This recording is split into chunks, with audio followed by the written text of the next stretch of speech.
MotorWeek is made possible by TireRack.com, RockAuto.com, and State Farm.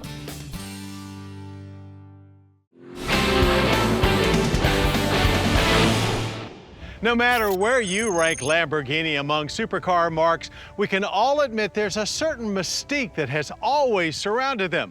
Whether it's that unique sound, their flying wedge shape, or just their undeniable sex appeal. Now, none of that has changed with the latest Huracan to come our way, though there's definitely something different about it.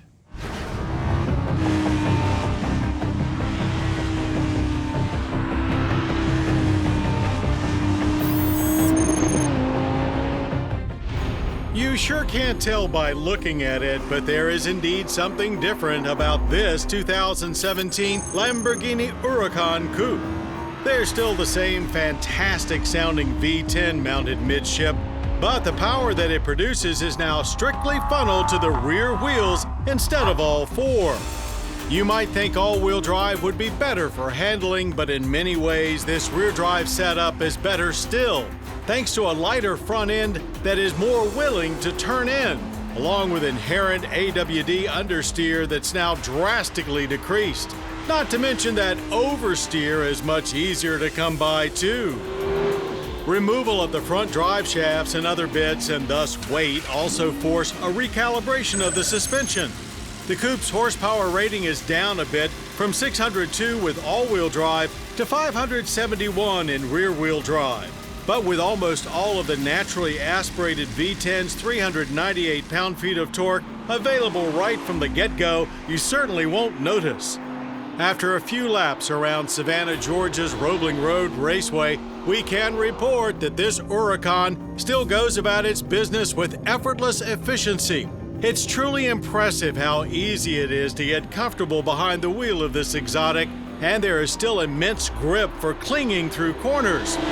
We've read some reviewers that complain about the 7-speed dual-clutch transmission not being as good as some other units, but we found no fault with it, as at full throttle, shifts are quick and super firm, yet smooth enough not to upset things should you trigger one mid-corner.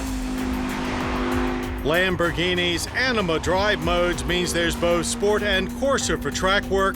We found Corsa to give a near-perfect experience.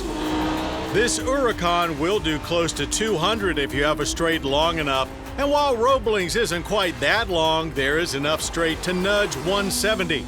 Hitting the brakes at that speed got immediate results with parachute-like deceleration, though they did start to fade a bit towards the end of each session. This mid-engine exotic still feels well-balanced and light on its feet, so it's not a huge departure from its all-wheel drive counterpart, but the steering sure is more responsive. Where the 610 steering seemed heavy and a little hesitant, here in the 580 things feel super quick and almost immediate. The flying wedge shape produces plenty of downforce, making the whole vehicle very aero-dependent, and clearly the Huracan is not made to be driven with the windows down, as you get some serious wind buffeting in the cabin when speeds approach triple digits. And that's kind of a bummer, since this thing sounds amazing as always, and we like to take advantage of every opportunity there is to hear it sing. We never pass up opportunities to do acceleration runs either, and without the all-wheel drive grip, this Huracan is a little trickier to launch, but launch mode helps you make the best of it, sprinting to 60 in 3.2 seconds. No shenanigans throughout the quarter mile, just heaps of power pouring on, barely interrupted by crazy fast shifts as we worked our way to the end of the quarter mile in 11.2 seconds at 130 miles per hour. Of course, Lamborghinis tend to look fast even sitting still, and this Huracan is no different. Our tester's Verde Mantis green color somehow seems beautiful yet blinding at the same time, but ultimately very befitting of an Italian supercar. That sexy body gorgeously covers the Huracan's hybrid aluminum and carbon fiber chassis. Though its cockpit still seems made for compact Italians more than full-size Americans, it's a space we'll fold ourselves into anytime. The seats are very firm and hugging, really giving it a competition feel.